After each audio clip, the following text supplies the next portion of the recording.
Həyatı sevsək göz yaşımızda şirin olacaq. Göz yaşımızda ləzzət eləyəcək bizə.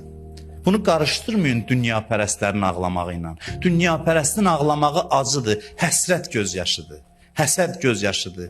Allah onu göstərməsin ki, insan o dünyanın qəmində o qədər dünyaya bağlansın ki, otursun, ağlasın. O qəmlərlə müqayisə eləmə. Həyatı sevən, həyatla düz münasibət quran insanın göz yaşı, qəmi də sevincə qarışıb qəribə şəkildə. Bu həm göz yaşıdır, həm şadlıqdır. Həm qəmdir, həm sevincdir. Qarışıb bir-birinə. Göz yaşı ilə dua elirsən.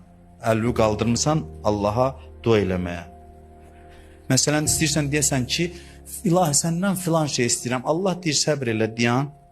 Əvvəl de görüm verdiklərimi nə qədər sevirsən.